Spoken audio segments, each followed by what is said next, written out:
Which camera? This camera? Yeah, this camera. कैसे आएगा एक बार दिखाओ जरा. अरे बिकॉज ऐसा करूंगा तो हाथ ब्लॉक करेगा मेरा फेस. हाय. No sorry. पूरा शूट ही करवा रहे हो तुम.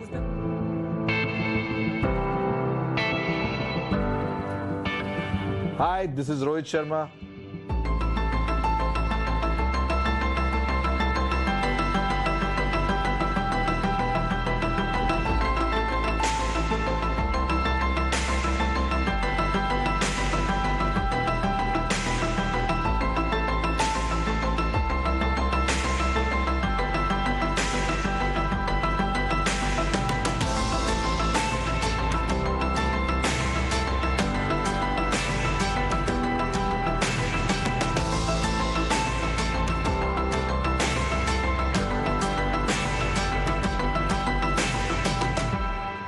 Thank you, Rohit. Thank you very much for joining me. Inaugural episode of Season 2, Who Better? Pleasure. 4 IPL wins. 4 IPLs as skipper.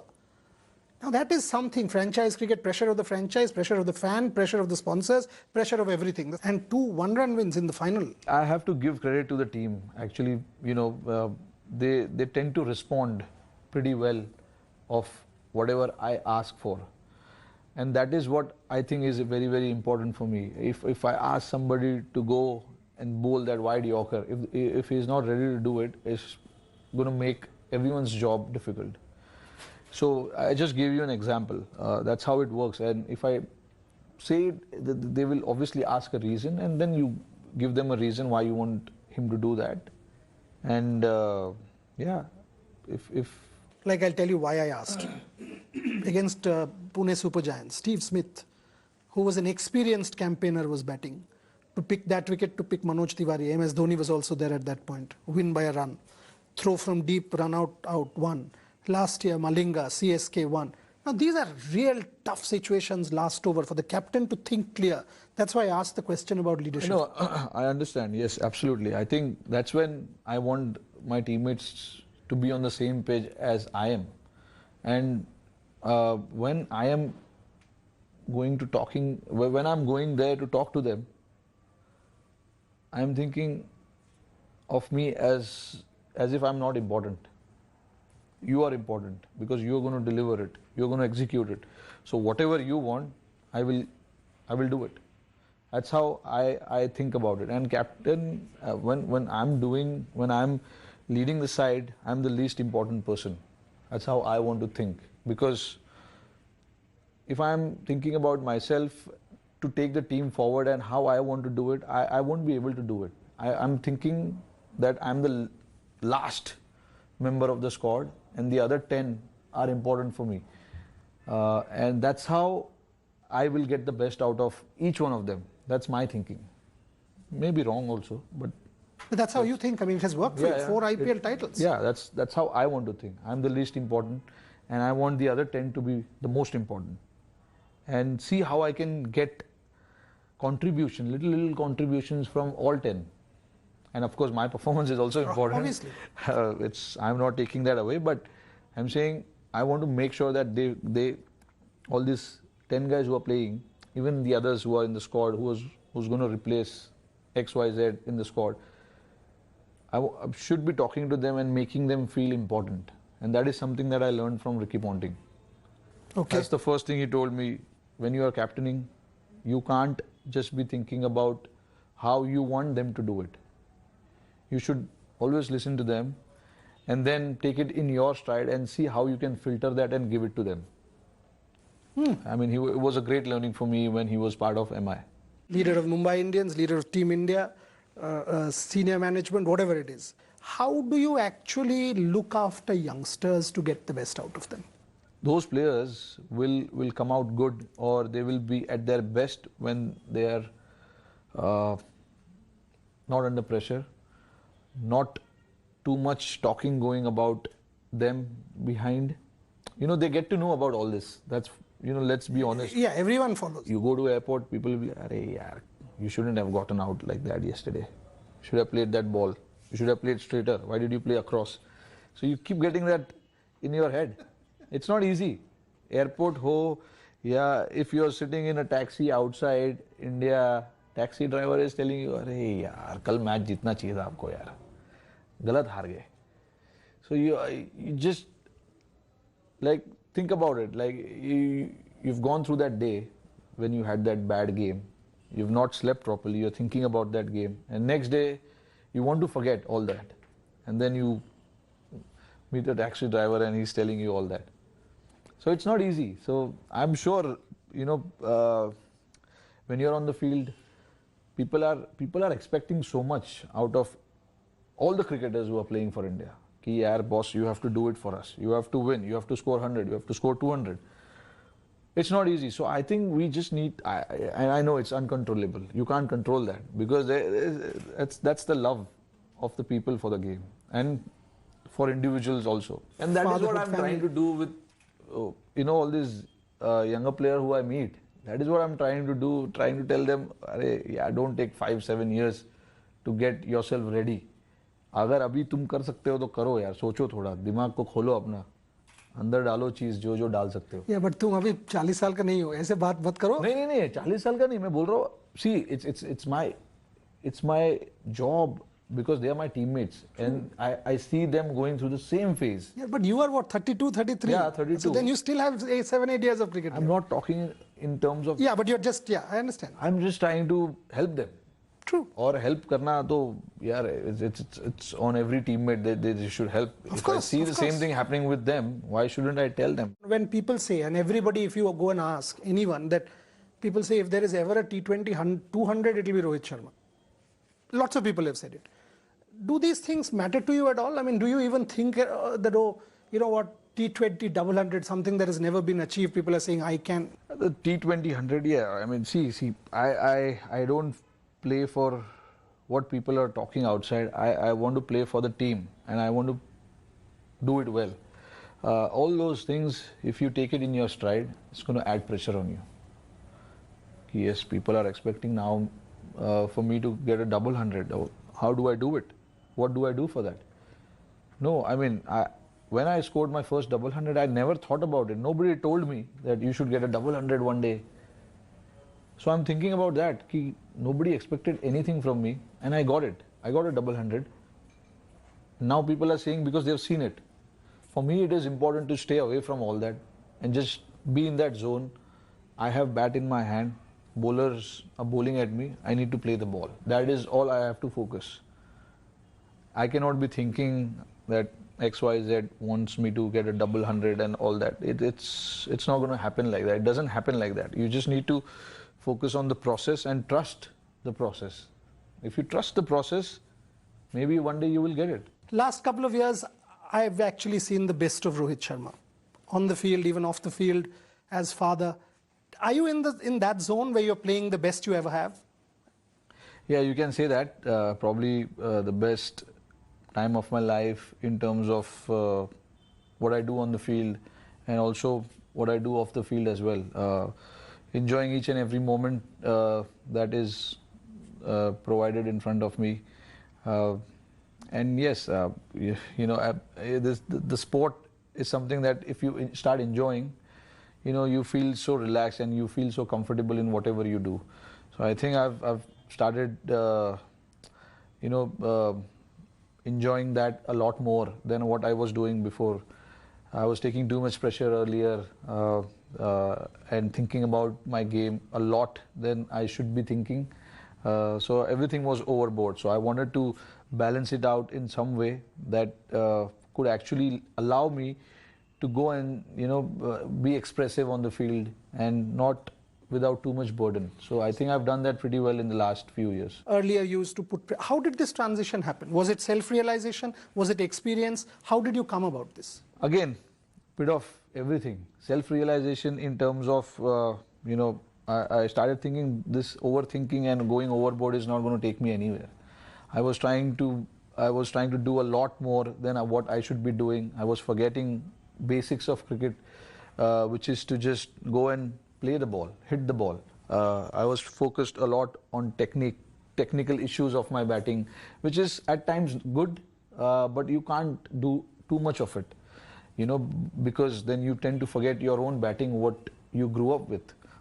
So I realized that, and then it was all about going and having fun as well, because I thought the first half of my career, it was all about taking pressure and going through tough times, not doing the right things, you know, and not being disciplined in terms of how I wanted to bat.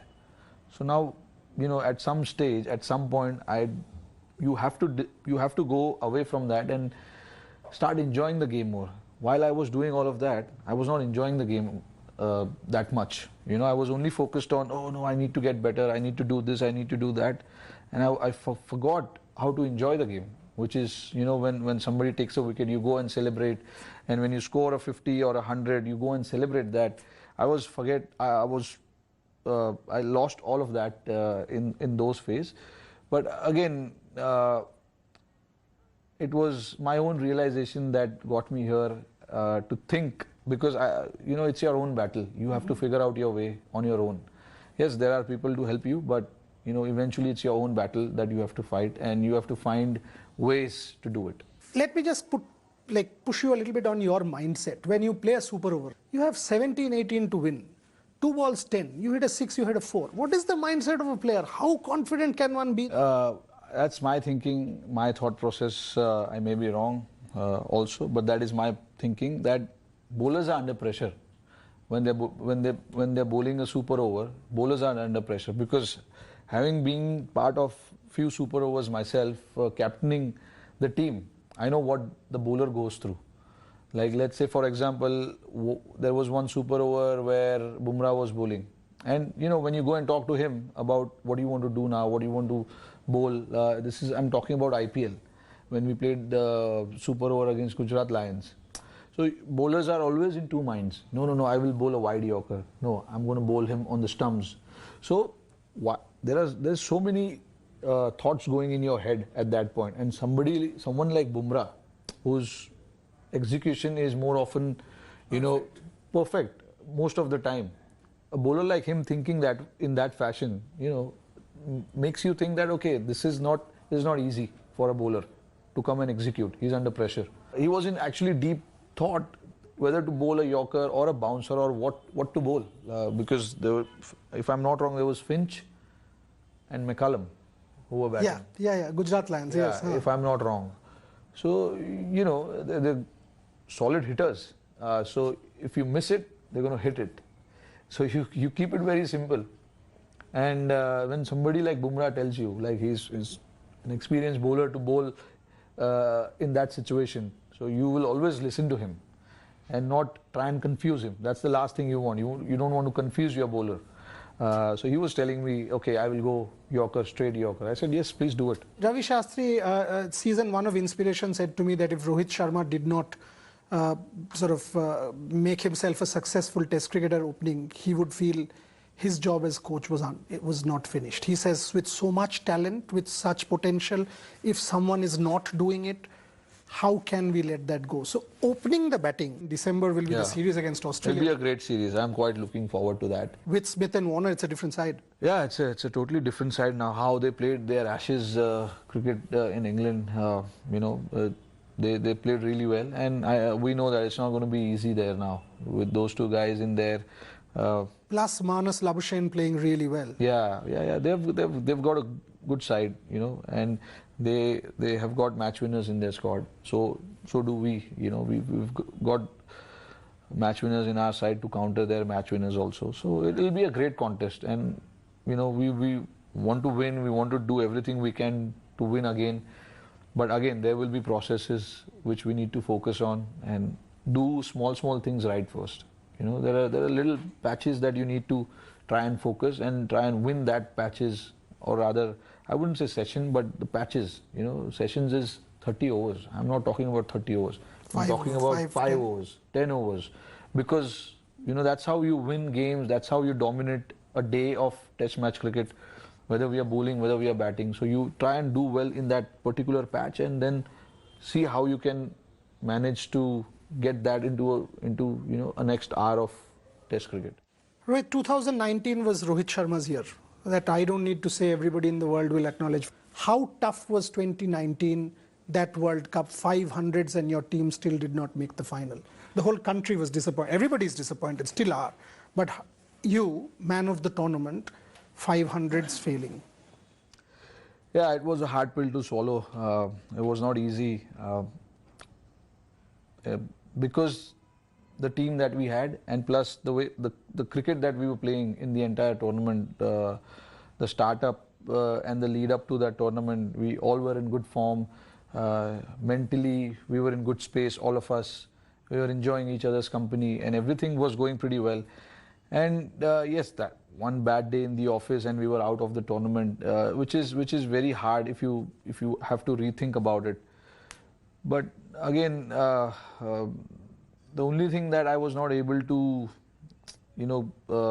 understand or go through that period was, having a team like that and not being able to go through was a little tough, because we had everything. We had good bowlers, batsmen, and everybody in good form. Most of the players in good form, and it's just hard at times, when you know that when you have a team like that and you don't cross that ladder. It's just a little disappointing.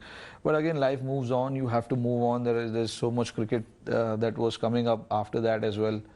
But yeah, I mean, I want to win World Cups. That is my dream. I want to win World Cups, T20, 50 over, whatever. 2016 semi-final, 2015 semi-final, 2017 Champions Trophy final. Something to do with knockout games? What's going wrong? As a senior pro, as vice captain, who's led the team, what's going wrong in semi-finals or finals or crunch games? I think the 2015 semi-final against Australia, I think, we were chasing 329, and you started very well with that. Yeah, 329, and then we lost few wickets in the middle, few important wickets, and then it was hard to just come back from that. If I look at 2016, I think we batted really well. West Indies just outplayed us in that game. Few of their key players stood up and took the game away from us. And yeah, we made few mistakes as well. If I am not wrong, we bowled few no balls, which allowed Lendl Simmons to score runs. And if I'm not wrong, in the end, he was the one who was not out batting 70 or 80. And then Champions Trophy final and the World Cup 2019 final, same story. We lost wickets up front when we were chasing. We were good chasers, but when you lose wickets like that, 3 wickets in the first 10 over itself, it's very hard to come back from that. You're then playing rebuilding cricket, and while doing that, you have to also keep in mind that the run rate doesn't creep up too much. And both similar stories.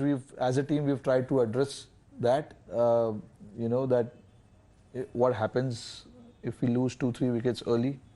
What do we need to do? I think we had plans in place, but yeah, it's just. Is it a mental barrier now that you've got to cross that threshold and win a World Cup, and because it's happened far too many times? Is it weighing down on the players a little bit? Yeah, we do keep talking. We do talk about it. What happens if we lose wickets like that? It can happen to any team. Unfortunately, it's India that in the knockout stage is losing wickets like that. We need somebody to step up. We need one guy to step up and say that it's my day today. Let me get the team through. So we are trying. Whenever we have the team talks, we are trying to prepare the guys in that fashion. We want all 6, 7, 8 batsmen, whoever are playing, to make sure that they contribute in some way. If the top order gets out, it's the responsibility of the middle order, number 4, 5, 6, 7, to absorb that pressure for a while, and then we know that once you absorb that pressure, it becomes slightly easier.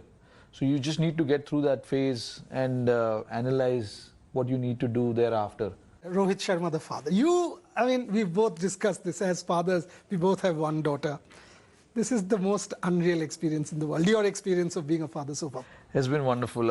Each and every moment, I remember how it's gone by. Since the day she was born till date, I remember each and every moment. As a sportsman, as a cricketer, I also know that I have to be away from her on most occasions.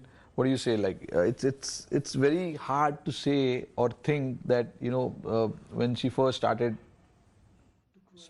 crawl, I wasn't there. When she first started saying words, I wasn't there. When she first started walking, I wasn't there. So it's bit disappointing to miss all of that. But credit to all my wife to capture all that moment. Yeah, not see. You don't know when she's going to talk, but she's kept me in the loop every time, and I'm really thankful to have a wife like that, because she wants me to be part of everything, even though I'm not there. She's made sure that I experience each and everything, so I've not felt left out. Now, Samaira gives the same love as she gives Ritika to me also. Some days back, there was this photograph on social media where you were lying down and showing something to your daughter. Yeah. And it was such an adoring picture. She's also involved in whatever I do, and she's now at that stage where she wants to explore everything. What is dad doing? What is mom doing? Why is this lying there? Why is this lying here? What is this? Let me check it out. She's at that phase now, so she's moving over everywhere and she's trying to explore. She loves the phone, which we are trying to keep her away from. You will struggle, I can tell you. I know that. We are trying our best to do that. But yes, so far I think we've done a good job in doing that. But yes, we do know that the phones and your iPads and your electronics are part of your life, so it will be around you. So she'll be exploring that. And Ritika, I mean, you guys have been friends. She's been at grounds. Television has captured her more than anyone. We've seen the intensity. Talk about her. No. I mean, I don't know. I mean, how much ever I talk, it's not going to be enough, because the kind of work she's done behind the scene, I would like to say that is tremendous. Because like I said with my daughter as well, to understand, that was our fear actually when she was born. That was my fear, not hers. My fear that when I come home, whether she'll be able to recognize me, whether she'll be able to relate. But hats off to Ritika, what she's done with her, and made sure that she understands that it's not 2, it's 3. Father is not here, but he's always there. So in her cot, she's kept my you get your accreditation card. Yeah. So she's hung it around the cot so that every time she wakes up, she sees that photo. Very nice. And I've seen the videos also, like she's woken up and the first thing she's done, she's gone and kissed her father. Very nice. On the accreditation card, which was very sweet. And I can't thank my wife enough for that. That was all her idea to do it. And grateful to have a family like that. And even at cricket grounds, Rohit, I mean, those natural reactions, one can really tell that here is somebody who is so very keen that, one shot and the reactions, the sadness, the happiness, everything comes together so well. That's what I told Ritika, like whether she'll like the stadiums. There's so much noise around, especially, when you're playing IPL, there's music and everything. But I said, doesn't matter if she likes it or not. This is part of her life. She's, your daughter. She has to come to the ground. She has to watch you play. And she has to clap also. I love it. I can't thank enough. And I'm really, really grateful. Every day you open your newspapers, it's negativity, intolerance, problems, communal divide, disharmony. The one thing that unites us is what this man plays. Absolutely. Thank you so very much, Rohit. Thanks a lot. Absolutely. Thank you for speaking.